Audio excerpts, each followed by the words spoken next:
right, viewers, here we are under my brother's 2011 Outback 2.5i Limited with CVT automatic transmission. We're going to be doing service on the front and rear differential today.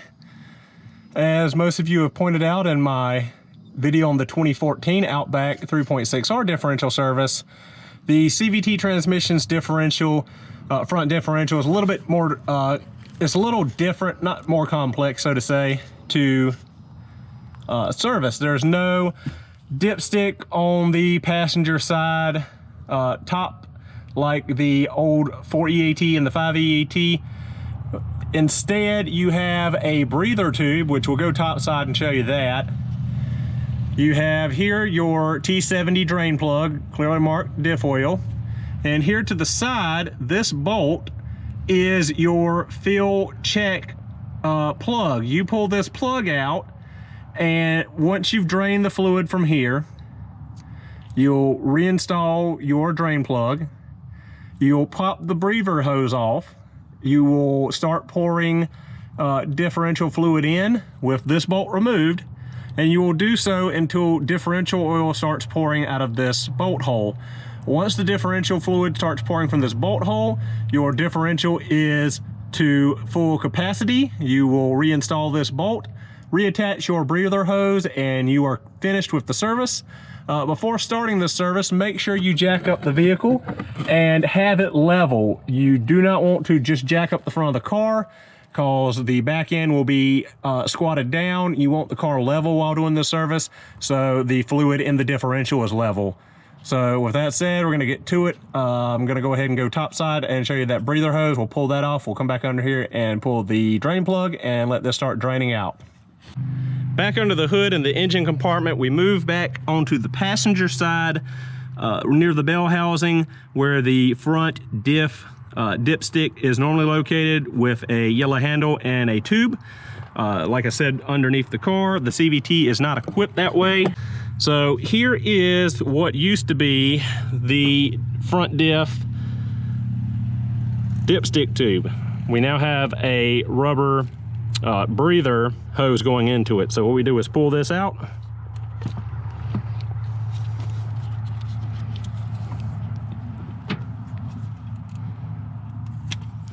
Excuse me, pull this out. As you see on here, it says differential, so we know we've got the right part. We'll go ahead and put the plug onto the hose. Lay that to the side. So this is where we're gonna be putting our funnel to refill the front differential gear oil. Just a little bit slightly different location than on the 4 and 5 EAT on this CVT transmission. All right, time to crack our T70 drain plug loose.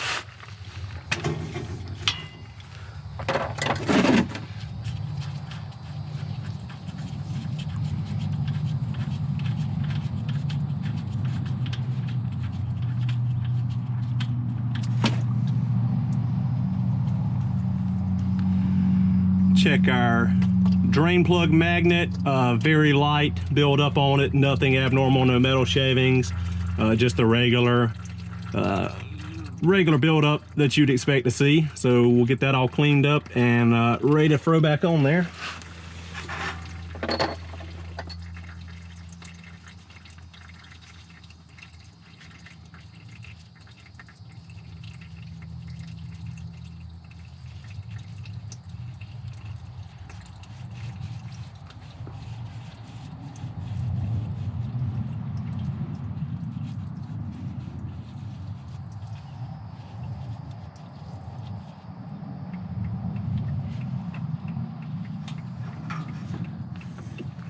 All right, we'll throw our drain plug back in. Do like the placement of the front diff drain.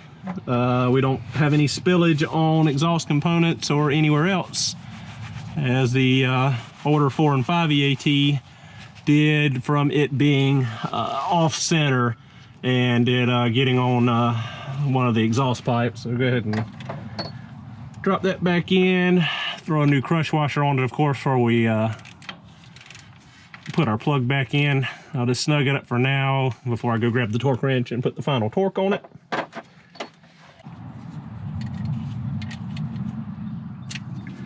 And while we're down here, we'll go ahead and remove our 14 mil fill plug.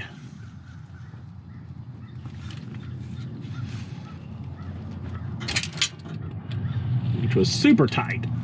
Oh, my shoulder. And we have a little residual gear oil there.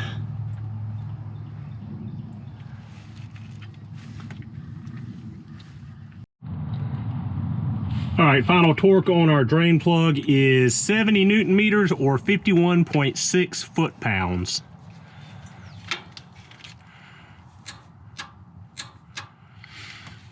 Filling our front differential until we have clean gear oil coming out of here. As you can see, this diff really needed some service bad. It was really dark and a bunch of contamination, and it's probably been a long overdue service that has not been performed. So, all right, time to start filling it up. Spec is 1.4 to 1.6 US quarts of 75/90 gear oil.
All right, there's our first quart in. Now we'll go ahead and start adding half of a second quart until we see the gear oil flowing out of the overflow.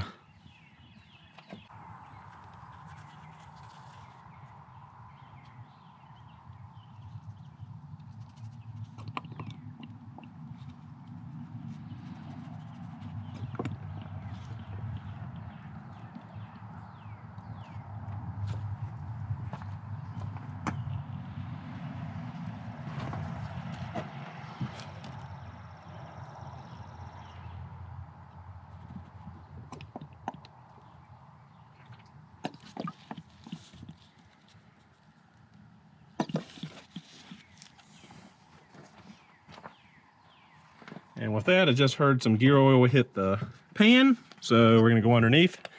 As you can see, we do have a nice stream of fresh gear oil flowing from our overflow charge pipe. We'll just let that drain a little longer till it gets to a little bit of a smaller stream, and then we can go ahead and put that plug back in. In the meantime, we'll just clean up a little bit of the spillage.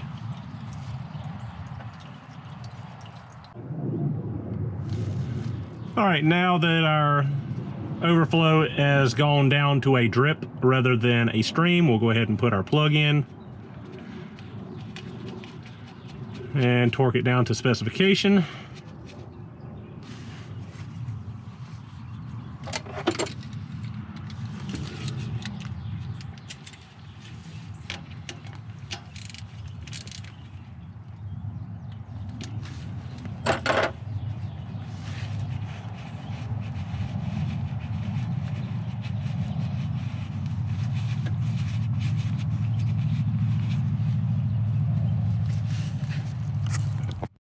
All right, and the overflow bolt torque is 35 Newton meters.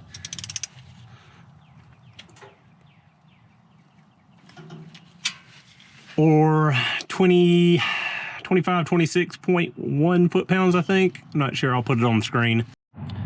Now that we're all topped up and torqued to spec on the bottom, pull our funnel out and reinstall our breather plug. And we're all done with the front differential. All right, on to the rear differential, which is the same as nearly every other Subaru model out there. Start by removing the top 13 mil pipe plug socket. The bottom 13 mil pipe plug socket. Always remove your fill plug before your drain plug. You don't want to drain it and then find out you can't get the fill plug out to refill it.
Nice and dark. It's probably been a while since this has been serviced as well. Check our magnet for any abnormal buildup, any abnormal large fragments of metal. Not seeing anything alarming. Have our normal buildup. We'll just clean that up and get it ready to reinstall after this drains out. All right, now that our differential fluid is drained, our gear oil is drained, we can go ahead and clean up the area and reinstall our drain plug. Service manual recommends putting a dollop of 3-bond or ultra gray RTV on these drain plugs. I've always put them in dry. I've never had an issue with leaking. Every time I pull them out, they're dry and don't have any kind of silicone or sealant on them. So I don't think Subaru actually put sealant on them at the factory. I'm pretty sure they just put them in dry, and that's what I always do. And like I said, I've never had an issue with them leaking later. As long as you clean them up good and torque them to spec. Spec on this is 49 Newton meters.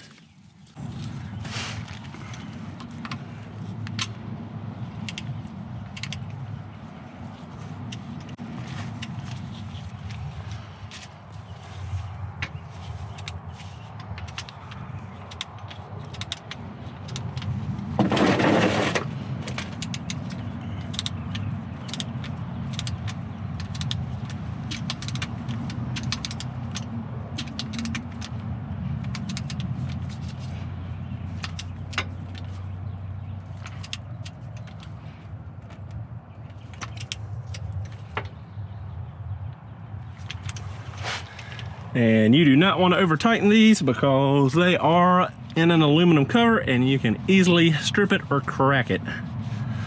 Always torque it to spec with a torque wrench. All right, now that's done, we can start pouring gear oil in our fill plug until it starts draining out the top.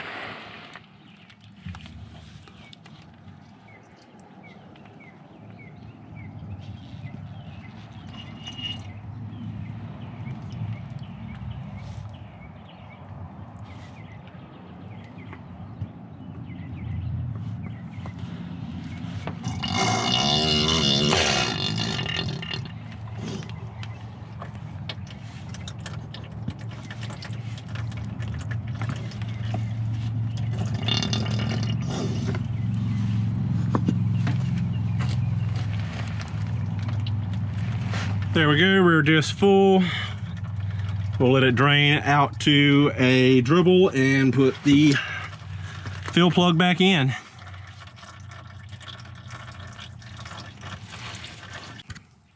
Well, if I don't look like a big dummy, there is a little bit of evidence of some kind of liquid gasket being used on this top plug. So maybe they do, or maybe the last time at the dealership to be serviced by the previous owner, they did it. But like I said, I've always put them in dry and I've never had an issue.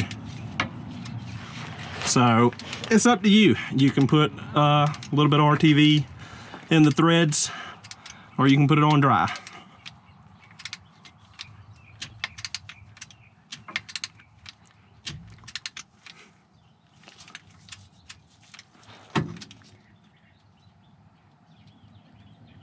Most important thing is getting it in there tight and torque to spec. And we are done.